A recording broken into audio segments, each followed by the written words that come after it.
दोस्तों कहते हैं सीखने की कोई उम्र नहीं होती। अगर आपका सीखने वाला दिल हो तो आप एक 2 साल के बच्चे से भी सीख सकते हैं और आप एक 100 साल के बुजुर्ग से भी सीख सकते हैं। फर्क सिर्फ ये है कि आप सीखने वाले दिल को अपने अंदर कायम और दायम रखें और आप इस बात को याद रखें कि मैंने अगर कुछ इस अगले बंदे से पूछ रहा हूं तो मैं ज़रूर कुछ सीखूंगा। तो आप जानते हैं पूरे दिल से की टीम तो बार आपको सिखाने के लिए आती है। हर हफ्ते आपको सिखाने की कोशिश करते हैं और थैंक यू करते हैं कि आप हर हफ्ते सीखकर हमें अपना फीडबैक भी देते हैं। इसी अच्छी बात के साथ आज एक मरतबा फिर मैं अगस्टिन मुश्ताक एक पूरे हफ्ते के बाद आपको आप ही के अपने शो में खुशामदीद और वेलकम कहता हूं। पूरी उम्मीद है, इनफैक्ट पूरा यकीन है कि आज का शो भी आपके लिए बहुत मोटिवेशन का बायस ठहरेगा और आपको बहुत कुछ सिखाएगा। इससे पहले कि आगे बढ़े, आए आगाज में पहले मुलाकात करते हैं टीम से। ब्रिटनी, क्या हाल है आपका? मैं बिल्कुल ठीक, आप कैसे हैं अगस्टिन? बिल्कुल ठीक ठाक। ब्रिटनी बड़ा मोटिवेशनल एपिसोड लेकर आए हैं अपने दोस्तों के लिए, क्या कहेंगे उसके बारे में? No doubt it's a motivational episode and secondly I can say that हम जब सिखा रहे होते हैं तो हम पहले खुद सीखते हैं। तो when we learn and when we teach, so हमारी यही कोशिश होती है कि हम आगे उससे बेहतर सिखाएं जो हमने सीखा है। यस, बिल्कुल ऐसा। और आज भी कोशिश करेंगे जो कुछ सीखा है वो आपको सिखाने की कोशिश करेंगे। एरिक, आपका क्या हाल है? मैं ठीक हूँ अगस्टिन, आप कैसे हैं? बिल्कुल ठीक ठाक। एरिक, एक तो पहले ये भी बताएं आज किस टॉपिक पर हम बात कर रहे हैं और इस टॉपिक के बारे में अपने ख्याल भी बताएं। टॉपिक तो बड़ा खूबसूरत है और बड़ा ही आम से लफ्ज़ हैं कि कीप ग्रोइंग इन लाइफ, जो कि बड़ा ज़रूरी है। अगर ज़िंदगी में हरकत ना हो आगे बढ़ने की, या हमारे अंदर जुस्तजू ना हो, तो लाइफ तो फिर वहीं स्टक रहेगी।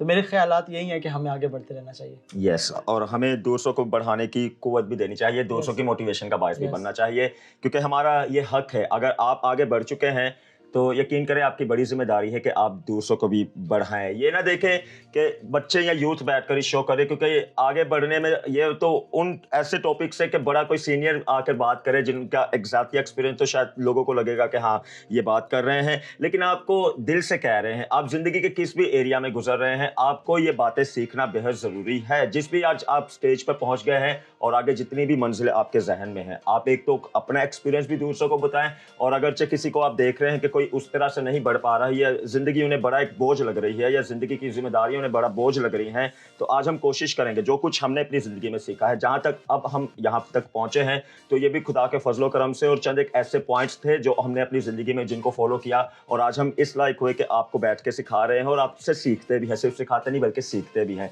तो उसमें भी बहुत सारी बातें हैं और आज उन्हीं बातों को लेकर चंद एक बातें आपको सिखाने की कोशिश करेंगे। ग्रोइंग का मतलब बढ़ना और कीप ग्रोइंग इन लाइफ मतलब जिंदगी में आगे बढ़ना। अगर रास्तों में कई मुश्किलात भी आ गई तो उन मुश्किलात को ना देखें, बल्कि जो कुछ आज आपको बताएंगे उन बातों को देखें कि कौन कौन सी बातों की आपको जरूरत है कि आप इन बातों का ख्याल रखें और आप जिंदगी में आगे बढ़े, क्योंकि बढ़ना हम सबकी जिम्मेदारी है। अगर स्टक हो गए, जिंदगी में स्टॉप हो गए, तो यकीन करें सब कुछ डिस्ट्रॉय हो जाएगा, आगे कुछ भी नहीं कर पाएंगे।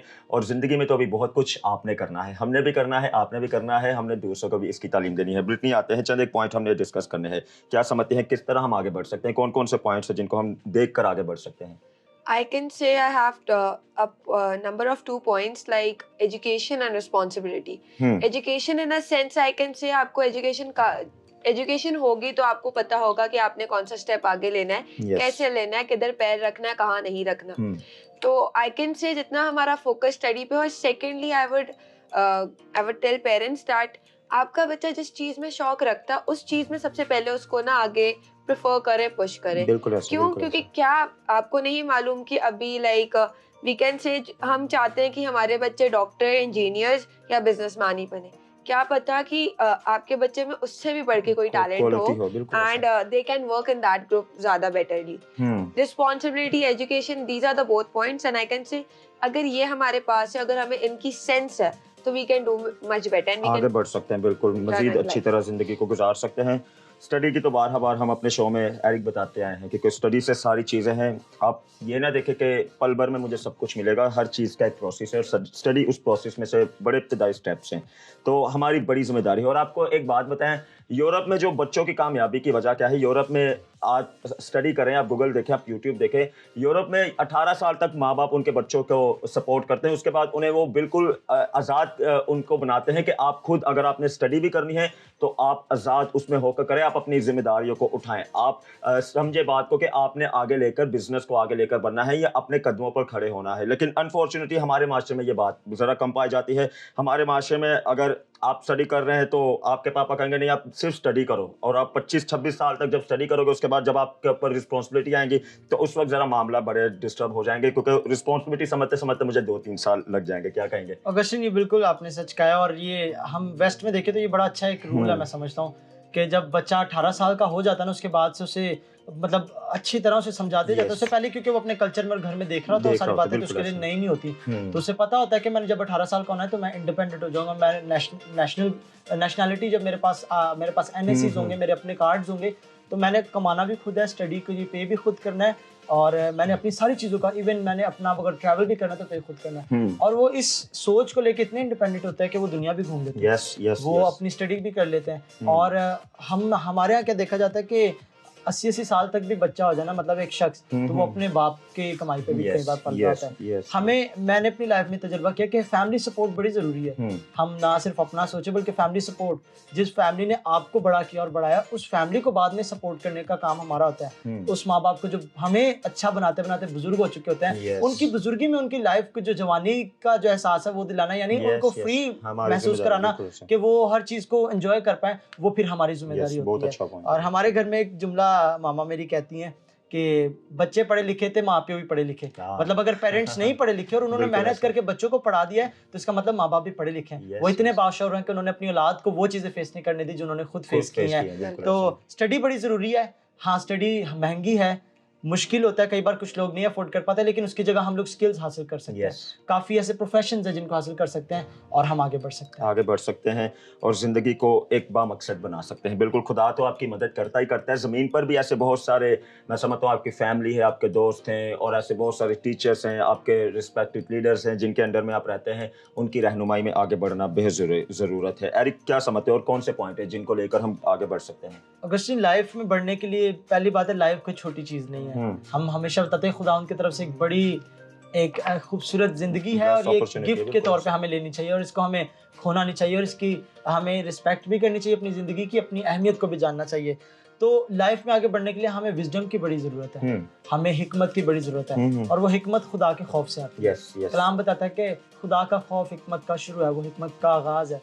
हमें लाइफ में आगे बढ़ने के लिए फर्स्ट ऑफ ऑल खुदावंद के खौफ की बड़ी ज़रूरत है। अपने लाइफ में खुदावंद का खौफ रखना कि मेरी लाइफ में मेरे अमाल से खुदावंद के डिसरिस्पेक्ट ना मैं कर दूं। और जब हम ये सोच के आगे बढ़ते हैं तो हमारे रास्ते और हमारी ज़िंदगी के पार्ट्स एस्पेक्ट्स बड़े खूबसूरत हो जाते हैं और फिर खुदावंद खुद हमें गाइड करता है। और अगस्टिन, अगर ये ना हमारी ज़िंदगी में होना, अगर हम खुदा को भूल जाए, आपको याद है हमने लास्ट एथियज़म पे हमने एक टॉपिक किया है, तो एथियस्ट होना यानी खुदावंद को जानते हुए इनकार करना कि मैं कोई किसी खुदा को नहीं समझता या जानता, तो खुदा नहीं है, और खुद खुदा असल में बनना और सारी चीज़ों को। अब देखिए, एथियस्ट जो लोग हैं वो हमसे अमीर तरीन और वो बड़ी, अगर कंपैरिजन किया जाए, वो एक बिलीवर से बड़ी अच्छी ज़िंदगी गुजारते हैं। लेकिन अगस्टिन, मैं समझता हूँ कि आसाइश ज़िंदगी नहीं होती, लग्जरी ज़िंदगी नहीं होती, पैसा ज़िंदगी नहीं होता। और ऐसा करना इज लाइक के रेत पे घर बनाना और फिर तवक्को करना के ज़लज़ले ना आए। हमने अपने घर एक चट्टान पे बनाया और वो हमारा खुदा है, हमारा मसीह है। तो जब हम खुदा का खौफ रखते हैं ना, तो हम अपनी ज़िंदगी को एक चट्टान पे तामीर कर रहे होते हैं। फिर चाहे लाइफ में ज़लज़ले आते रहे, मुसीबतें आए, तूफान आए या हमें ठोकरें लगे, वो चट्टान नहीं हिलने वाली, क्योंकि वो खुदावंद है। और अगर हम खुदावंद को छोड़ के बाकी चीज़ें हासिल करने की कोशिश करें तो वो इसी तरह के रेत पे घर बनाए और तवक्को करें कि कभी ज़लज़ला नहीं आएगा, और अगर आएगा तो फिर सब कुछ ज़मीन पे होगा।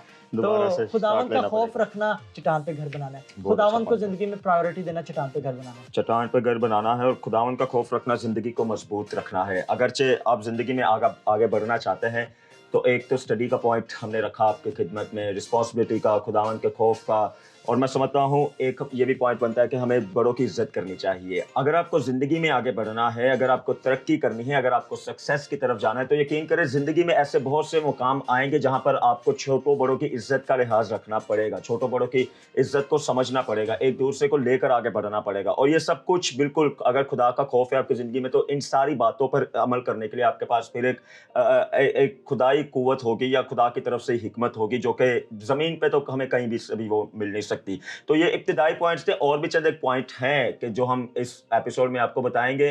रिस्पॉन्सिबिलिटीज़ की हमने बात की, रिस्पॉन्सिबिलिटी को समझना बेहद ज़रूरी है। अगर आपने देखा है ना कि मेरा माँ बाप बड़ी मेरे लिए स्ट्रगल कर रहे हैं और मेरे माँ बाप मुझे इस लायक बना रहे हैं कि मैं अच्छा पढ़ूँ या अच्छे किसी प्रोफेशन का इख्तियार करूँ, अच्छी स्टडी को, अच्छे स्किल को लूँ, तो फिर आपकी भरपूर जिम्मेदारी है कि जो आपके पीछे भाई बहन है, आपके जो पीछे लोग हैं, आपने उनकी रिस्पॉन्सिबिलिटी को समझना है। आप देखें आपके माँ बाप ने कितना कुछ आपके लिए किया, आप देखें कि मैं अब क्या कर सकता हूँ, मैं एक माशरे में रहते हुए मेरी क्या जिम्मेदारी है। मेरी क्या यही जिम्मेदारी है कि मैं सिर्फ दूसरों के सहारे पर रहूं कि कोई मुझे आगे बढ़ाएगा या किसी के सहारे से मैं आगे बढ़ पाऊंगा।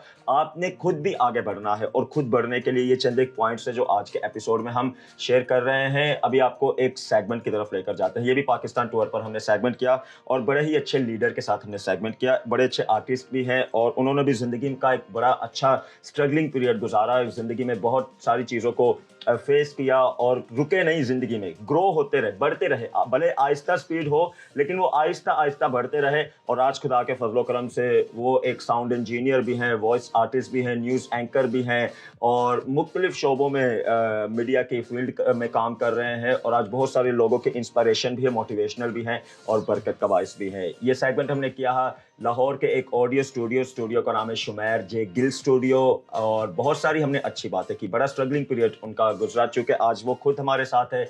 लाहौर से हमने ये सेगमेंट आपके लिए रिकॉर्ड किया। इस सेगमेंट की तरफ चलते हैं, फिर वापस आकर आपके साथ मुलाकात करते हैं। सबसे पहले ये कि अगर जर्नी की बात करते हैं तो वो वाकई बहुत लंबा जर्नी बिल्कुल। और उसको शॉर्ट करके आपके प्रोग्राम के टाइम के मुताबिक प्लीज़। एक्चुअली 99 में मैं लाहौर में आया था। बेसिकली मैं सरगोदा से हूँ। तो जब 99 में लाहौर में शिफ्ट हुआ तो वहीं से मेरी जर्नी का आगाज़ हो गया था, म्यूज़िक की जर्नी का। तो इलेक्ट्रॉनिक्स करने के बाद मैंने एक इदारा है Sanjay Nagar institute of philosophy and arts, Raza Kazim साहब उसको चलाते हैं। जी जी। तो उनके साथ मुझे काम करने का मौका मिला। वो एक ऐसा इंस्टीट्यूट है, वहाँ पे फ़िलासफ़ी भी होती है, वहाँ पे म्यूज़िकोलॉजी भी होती है, वहाँ पे इंस्ट्रूमेंट मेकिंग भी होती है और वहाँ पे वाटर स्पीकर्स बनते हैं। वो एक अलग से एक टॉपिक है, उसको हम फिर कभी डिस्कस करेंगे। तो वहाँ पे मुझे रज़ा काज़म साहब के साथ काम करने का मौका मिला और वहाँ पे हमने 5 साल क्लासिकल म्यूज़िक में रिसर्च की। जो पुरानी रिकॉर्डिंग्स होती हैं, जो इंडिया पाकिस्तान के जो पुराने सिंगर्स ने गाई, वो तो उनको लेके हम उसको रिस्टोर किया करते थे, उनके ऊपर वर्किंग करते थे। तो इस तरह करते करते मुझे म्यूज़िक की पहचान भी एक्चुअली वहीं से हुई। तो वहीं से मुझे बहुत सारे असातिज़ा से मिलने का मौका मिला, जिसमें फ़ारूक बशीर साहब, जिनको सभी लोग जानते हैं, पीटीवी का बहुत बड़ा नाम है, GMPTV, फिर वो MD, और इस तरह के बेशुमार और दूसरे लोग थे। महमूद साहब, फोक स्टूडियो मजान शुमी पे एक मशहूर मारूफ स्टूडियो है। तो इन लोगों के साथ काम करने का मौका मिला तो मैं इनसे सीखता गया और आगे निकलता गया। और इसमें मुझे जो मेरा सबसे ज़्यादा जो साथ दिया मेरे उस्ताद जी हैं, जावेद अख्तर, जो अभी कनाडा में होते हैं। तो उन्होंने मुझे बहुत सपोर्ट किया इस इंडस्ट्री में लाने के लिए, जो उनसे मैंने काम सीखा। क्योंकि उस दौर में 99-2000 में कंप्यूटर पे बहुत कम काम होता था। तो उनसे मुझे सीखने का बहुत मौका मिला। उन्होंने मुझे अपने हाथ से सिखाया। फिर स्टूडियोज़ में इंट्रोड्यूस भी उन्होंने करवाया। मिकाल हसन स्टूडियो, फोक स्टूडियो, फारूक स्टूडियो, भट्टी स्टूडियो, जो मेन लाहौर के स्टूडियोज़ हैं, उनके साथ मुझे काम करने का मौका मिला। और ये मेरे लिए बड़ी गुड लक थी और बड़ी ऑनर की बात थी कि उस वक्त लाहौर में सिर्फ मैंने ये काम एडिटिंग का शुरू किया था। तो लोग बताते थे यार एक लड़का है, तब मैं लड़का ही होता था। तो एक लड़का जो बहुत अच्छा काम करता है, ऑडियो एडिटिंग करता है, मिक्सिंग करता है। तो खुदाओं का शुक्र है कि खुदा ने एक रास्ता मेरे लिए जो तयन किया था उस पर मुझे लेके आया, फिर वो चलता गया। फिर करते करते मैंने अपना एक ऑडियो एल्बम भी किया, वो रिलीज़ किया। फिर बाहर के टूर्स भी किए जो हम शो के लिए। फिर उसके बाद मुख्तलिफ शहरों में करते रहे। फिर न्यूज़पेपर में बहुत आता रहा। फिर सारा कर आके फिर जब मुल्क के हालात थोड़े से डाउन हुए तो फिर मैंने अपना एक सेटअप मैंने नहीं था शुरू किया। जो दोस्त मुझे जानते थे उन्होंने शुरू करवा दिया, एक स्टूडियो बना दिया। तो तब से ये नाम शुमैर साउंड प्रोडक्शन के नाम से स्टूडियो बन गया। और खुदा उनका शुक्र है फिर गॉस्पल म्यूज़िक भी आया। उसको भी फिर मैंने, जिस तरह हम दूसरा म्यूज़िक करते हैं, कमर्शियल म्यूज़िक है जो भी है, तो गॉस्पल म्यूज़िक को भी मैंने फिर अच्छे तरीके से प्रोड्यूस किया। बहुत और जो आपने पूछा कि लोग चाहते हैं कि शुमैर भाई जिस तरह काम करते हैं, सर मैं बहुत अच्छा काम करता हूँ या नहीं, ये तो लोग बताएंगे। बिल्कुल ऐसा। मगर ये कि जिन लोगों के साथ काम करता हूँ अगर वो दोबारा आ जाता है तो मुझे लगता है मैंने पिछला काम ठीक किया, अच्छा किया, लाजमी बात है। होता भी ये है कि अगर आप ठीक करते हो दोबारा बंदा दोबारा आ जाता है, वरना बंदा कहता है यारो तो कोई नहीं जाना। नहीं जाना। तो ये खुदा उनका शुक्र है कि ये एक अच्छा साइन रहा है। और बहुत सारे कमर्शियल्स हैं जिनके पीछे मैं एज अ व्यू आर्टिस्ट भी काम कर रहा हूँ, बहुत अच्छी वॉइस ओवर भी करता हूँ। जिंगल्स हैं जो टीवी पे ऑन है, जिस तरह आजकल मालमो का चल रहा है, बिल्कुल ऐसा। या और बेशुमार चीज़ें जो चल रही थी साथ साथ। तो ये खुदावंद का शुक्र है कि खुदावंद ने इज्जत दी, और आज ये है कि आज आप मेरा इंटरव्यू करने के लिए आए हैं। ये आज सबसे खुदा बड़ी ने बात है। बिल्कुल इस लायक आपको बनाया कि आप दर हकीकत लोगों की मोटिवेशन का बायस बनते हैं। मुझे आप ये भी बता दें, लाजमी बात है, जब हम स्ट्रगल करते हैं तो कामयाबी हमें एकदम से नहीं मिलती, उसके दरमियान में बहुत स्ट्रगल का एक वक्त होता है, और उस स्ट्रगल में बहुत से मकामात ऐसे भी आते हैं जब हमारा टाइम ना जवाल की तरफ चला जाता है, जब हम जवाल में गिर जाते हैं। तो लाजमी बात है आपका भी इस सारे स्ट्रगल में कोई ना कभी ऐसा टाइम आया होगा जब आप जवाल में गिर गए, या जब आपको एहसास हुआ कि मैं बहुत नीचे आ गया हूँ। तो तब कैसे आप मोटिवेट हुए, किसी ने आपको उठाया, या कोई सेल्फ मोटिवेशन थी जो आपके अंदर, जो आप दोबारा स्टैंड हुए और आप उसी रास्ते पर दोबारा कारवां हो गए? बिल्कुल, जब मैंने ये सारा काम कर लिया, जब मैंने अपने थोड़ा सा नाम बना लिया था लोगों में, तो हुआ ये कि मैंने को 5 साल के बाद अपनी ऑफिस से रिज़ाइन कर दिया। अच्छा, ये एक मज़े की चीज़ थी कि मुझे उस वक्त शौक था कि मैं कोई म्यूज़िक करूँ, गाऊँ, एल्बम रिकॉर्ड करूँ। तो मैंने उस चक्कर में अपने ऑफिस से रिज़ाइन कर दिया कि मैं अब म्यूज़िक ही करूँगा। अब वो मेरे लिए एक टफ टाइम था, क्योंकि काम तो मैं कर रहा था, मगर एकदम से जब आप जॉब छोड़ते हैं तो आपकी फिक्स एक अमाउंट होती है जिसके साथ आप सिलसिला चला रहे होते हैं। तो एकदम से मैं नीचे चला गया। फिर महमूद साहब ने मुझे बहुत गाइड किया, जो मेरे उस्ताद भी हैं, जिनसे मैंने मिक्सिंग मास्टरिंग सीखी, फोक स्टूडियो मजंग चुंगी वाले। तो उन्होंने मुझे गाइड किया कि हिम्मत ना हारो, तुम जल्द ही अपने स्टेबल हो जाओगे। खैर वो हौसला तो देते थे, मगर इंसान होने के नाते बार बार गिरना, अकेले तन्हाई में रोना भी, दोस्तों को भी बताना, उन्होंने बड़ा हौसला देना कि नहीं यार, तुम मेहनती कुछ ना कुछ कर लोगे। करते करते खुदावंद का शुक्र, मेरे दोस्तों ने मेरा बहुत साथ दिया। एक तो उन्होंने नहीं गिरने दिया, दूसरा मेरे माँ बाप, बहन भाइयों की दुआएं थी वो, और मेहनत पे फिर मैंने एक चीज़ सीखी थी कि अगर आप ईमानदारी से काम करते हैं तो फिर काम आपको मिल जाता है, फिर आपको कामयाबी भी मिल जाती है, फिर लोग आपके पीछे आना भी शुरू कर देते हैं। अगर आप जिंदगी में शॉर्टकट मारने की कोशिश करते हैं तो फिर ये चीज़ें आपके करीब आने की बजाय आपसे दूर हो जाती है। तो ये जिंदगी में रहा है कि मेरा जिन्होंने बहुत ज़्यादा साथ दिया उनमें मेरे दोस्त ही थे, और जिस तरह मैंने महमूद साहब का नाम लिया, उन्होंने मुझे बहुत सपोर्ट किया। तो ज़िंदगी में स्ट्रगल करने का मज़ा भी आया, और खुदावंद का शुक्र है कि उससे सिला भी दिया। वरना स्ट्रगल मुझसे ज़्यादा बेहतर लोग हैं जो मेहनत कर रहे हैं, स्ट्रगल कर रहे हैं, मगर कामयाबी उनकी दूर होती है। मगर खुदावंद ने मुझे बर वक्त जो है ना, जो एक वक्त मुकर्रर था, उस पर मुझे सरबुलंद किया। ये बड़ा अच्छा रहा है। बिल्कुल, बहुत अच्छी मैं समझता हूँ आपने बातें की। दर हकीकत जब आपने देखा कि आपका जो टाइम है ना वो बड़ा जवाल वाला शुरू हो गया, और आपने बताया कि आपके दोस्तों ने बहुत सपोर्ट किया, और बार हम आपको ये भी बताते हैं कि आपके दोस्त वही हैं जो आपको सपोर्ट करते हैं। आपके दोस्त, सॉरी मैं माफ़ी चाहता हूँ, आपकी बात काट रहा हूँ। इसमें सबसे बड़ी बात ये है कि खुदावंद का हाथ सबसे बढ़कर हमेशा संभालता है। बिल्कुल, सबसे बढ़कर जिस मर्जी रास्ते पर हो, और खुदा का हाथ है जो बार हमें प्रोटेक्ट करता है, हमें संभालता है, हमारे राहों को दुरुस्त करता है। शुमैर भाई, मैंने बताया कि बहुत सारे आपने प्रोजेक्ट्स किए हैं और आप कर भी रहे हैं खुदा के फजलो करम से। तो कुछ प्रोजेक्ट्स के बारे में बताया, किन किन प्रोजेक्ट में आप इन हैं भी, और कौन कौन से प्रोजेक्ट आप अभी कर रहे हैं? अभी आजकल जो करंट प्रोजेक्ट चल रहा है उसमें ये है कि हम टेलीनॉर के लिए ना समा न्यूज़ की न्यूज़ प्रोड्यूस कर रहे हैं। और उसमें मैं और मेरे साथ अनम यूसुफ हैं, जो हम एज अ न्यूज़ एंकर उनके लिए काम कर रहे हैं। अच्छा, उसके अलावा मैं as a view artist, voice over artist भी काम करता हूँ। जो आपकी टीवी के कमर्शियल चल रहे होते हैं, उसमें कोई हाउसिंग सोसाइटी के हैं, कोई जो भी प्रोडक्ट्स हैं, मल्टीफॉर्म है, आपका मालमो है, आपका पाशा फैब्रिक्स है, आपका ये जो आला बिस्किट है मेफिर का।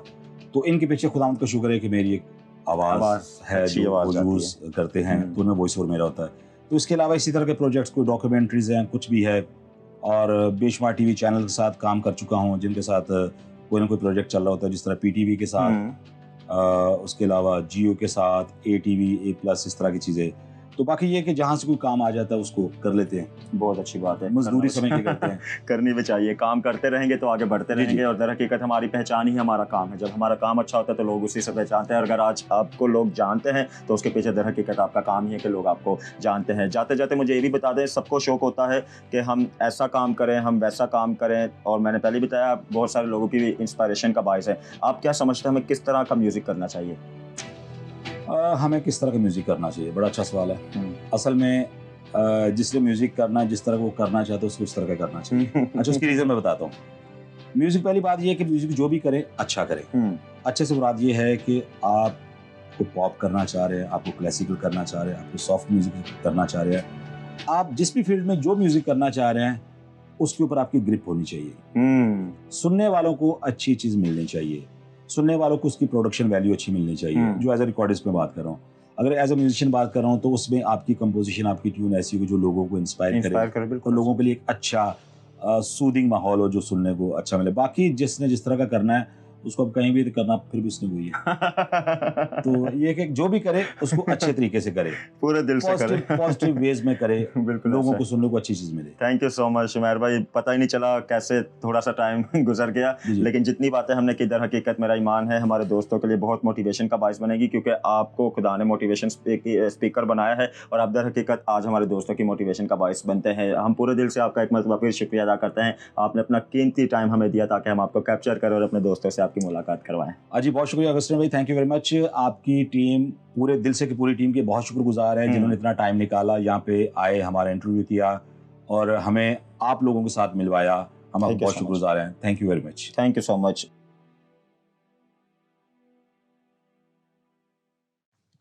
Welcome back viewers. यकीनन आपने इस सेगमेंट के वसीला से बहुत सारी बातों को सीखा होगा और आप बहुत मोटिवेट हुए होंगे। अगस्त मुझे याद है ये पाकिस्तान टूर का वही सेगमेंट है जो कि हमने रिसेंट फर्स्ट डे में हमने शेयर किए थे और बहुत ज़्यादा एनकरेजमेंट का बायस बने। सर शुमैर जो थे उन्होंने बड़ी अपनी लाइफ की जर्नी, और हम देख रहे थे वहाँ जो काम होता है, वहाँ जो आर्टिस्ट आते हैं, वो इस बात का सबूत है कि उन्होंने बड़ी मेहनत की अपनी लाइफ में और जिस लेवल का वो काम कर रहे हैं, and it's really like commendable. तो इससे पता चलता है कि वो मेहनती शख्स हैं और उन्होंने मेहनत की है। और बड़ा खूबसूरत पॉइंट वो शेयर कर रहे थे कि उस्तादों से हेल्प ली। एक वक्त आया जब उन्होंने जॉब छोड़ी और ये सारी बातें। तो हमें हमेशा मोटिवेटेड रहना चाहिए, हमें ऐसे लोगों के सराउंड रहना चाहिए जो हमें मोटिवेट कर सकें, और अपनी लाइफ में ऐसे लोगों को हमने रिस्पेक्ट भी देनी है जो हमें मोटिवेट करते हैं और जो हमें सिखाते और गाइड करते हैं। और मैं समझता हूँ जो बड़ा एक आम सी बात हमारे माशरे में पाई जाती है, खासकर जवानों में, जो कि बड़ा ज़रूरी मौके का फ़ायदा उठाते हुए बात करते हैं। हम अगर रास्ते में चल रहे हैं और हमें अगर अपनी अना है तो हम किसी से रास्ता नहीं पूछेंगे कि मैं रास्ता ले लूँ, भले वो ज़िंदगी का सफ़र ही हो, ज़िंदगी में आगे बढ़ना हो। तो जबकि शुमैर भाई ने बताया कि उन्होंने अपने उस्तादों से हेल्प ली, उन्होंने वो किसी भी किस्म की हेल्प हो सकती है, उन्होंने उनके टीचर्स ने उनकी हेल्प ली, लेकिन आज हमें बड़ा फ़र्क लगता है कि मैं किसी दूसरे से क्यों हेल्प लूँ, मैं खुद क्यों नहीं कर सकता। तो आप देखें, अगर आपकी गाड़ी में लाइट्स नहीं है, आप हाईवे पे चल रहे हैं, आप क्या करेंगे? आप सामने वाली गाड़ी की, जो आपसे आगे गाड़ी चल रही है, उनकी लाइट से अपने रास्ते को देखेंगे, क्योंकि मेरे रास्ते में कोई खड्डा तो नहीं, मेरा रास्ता कोई खराब तो नहीं हो रहा, मैं उस रास्ते में सफ़र कर लूँ या आगे से अच्छी तरह बढ़ लूँ। तो ज़िंदगी का सफ़र भी भैया ऐसे ही है। आप ज़िंदगी में उन लोगों की ज़रूर हेल्प लें जो आप समझ रहे हैं कि इसने ज़िंदगी का एक अच्छा मकाम हासिल किया है या अब ये कामयाबी के सफ़र में है, आगे बढ़ रहा है, मैं थोड़ा सा पीछे हूँ इसके, तो मैं क्यों ना उसकी हेल्प ले लूँ कि ये मुझे थोड़ा गाइड करे, मुझे मोटिवेट करे, मुझे थोड़ा इंस्पायर करे कि मैं आगे बढ़ूँ। मुझे जो मैं कमज़ोरी अपने अंदर पा रहा हूँ, जो मैं समझ के बैठ गया हूँ कि मैं ज़िंदगी में आगे नहीं बढ़ सकता, मैं तरक्की नहीं कर सकता, मैं सामने वाले की हेल्प ले लूँ ताकि किसी की हेल्प से मैं आगे बढ़ सकूँ। ब्रिटनी क्या कहेंगे? No doubt, taking help is like not falling down. एक टाइम था जब मुझे भी ऐसा लगता था like if I ask someone for help, so I'll be let down. मुझे ऐसा फील होता था कि I'll let down myself क्योंकि I'm not supposed to take help.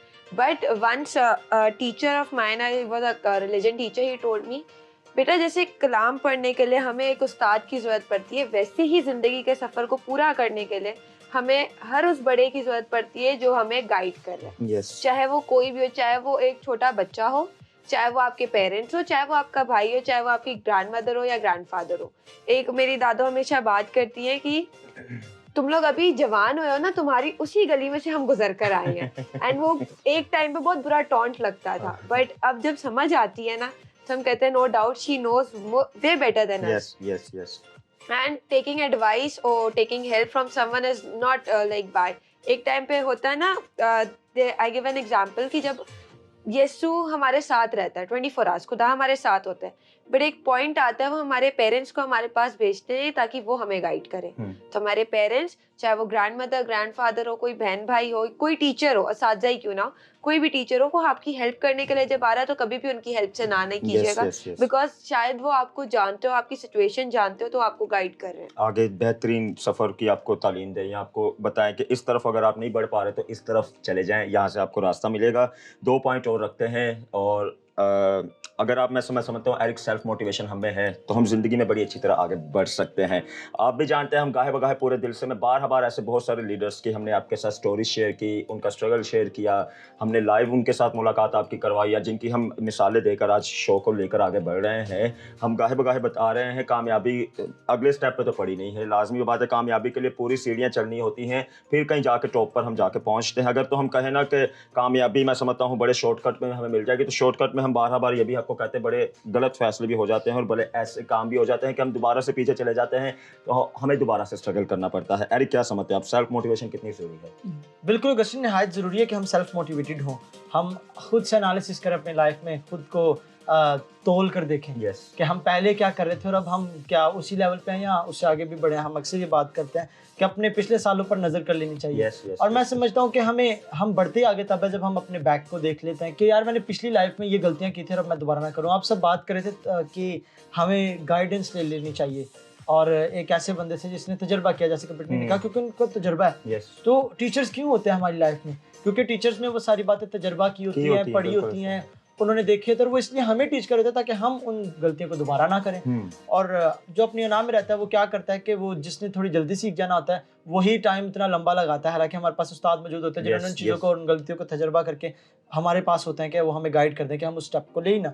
तो बड़ा ज़रूरी है कि हम गौर करें और सेल्फ एनालिसिस करते रहें और सेल्फ मोटिवेटेड रहें।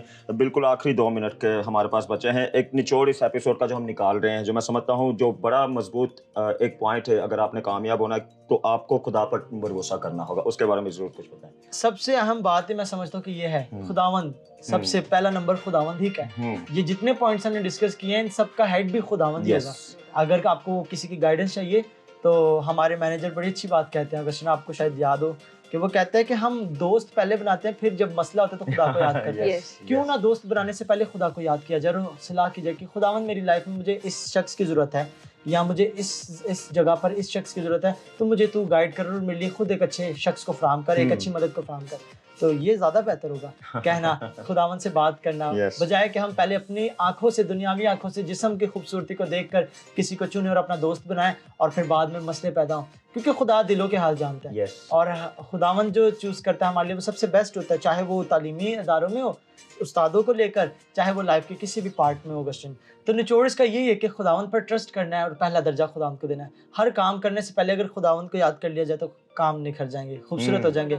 और ये सिर्फ कही बात नहीं, हम सबकी जिंदगियों का ये तजर्बा है। बिल्कुल ऐसे हम सबकी जिंदगियों का तजर्बा है। फिर से कह रहे हैं कि आगे बढ़ना तो बेहद ज़रूरी है। अगरचे आप ज़िंदगी में फंस चुके हैं, किसी मकाम पर आकर आप कामयाबी के सफ़र में आगे बढ़ रहे हैं और आपकी ज़िंदगियों में बड़े तूफ़ान आ गए हैं या बड़े मसले मसाइल आ गए हैं, स्पीड ब्रेकर आ गए हैं, आपकी ज़िंदगियों में बैरियर आ गए हैं, तो आपको समझ नहीं आ रहा तो आप क्या करें? तो जितने पॉइंट्स हमने बताए हैं आप उन पर ज़रा फोकस करें। जिस पॉइंट को आपको ज़रूरत है, जो भी पॉइंट आपकी ज़रूरत है, उस पॉइंट को लें और ज़िंदगी में चेक करें कि मैं ठहर नहीं सकता। ये ना कहें कि मैं हिम्मत हार चुका हूँ। यकीन करें जितनी हिम्मत आप में है शायद सामने वाले में उतनी हिम्मत ना हो। अगर आप अपनी हिम्मत को खुद अंदर से देखें तो आपने ज़िंदगी में जितना सफ़र गुजारा है और जिस भी मकाम पर आपने आगे जाना है, इन सारी बातों का ज़रूर ख्याल रखें। सबसे बढ़कर खुदा पे भरोसा रखें। अगर ज़िंदगी में मामला नहीं भी बन रहे, खुदा पर भरोसा रखें कि खुदा आपके सारे तूफ़ानों को साकत करने की कुदरत रखता है, खुदा आपके सारी मुश्किलों को आसान करने की कुदरत रखता है। बिजनेस हो, ज़िंदगी का कोई भी ऐसा मकाम हो,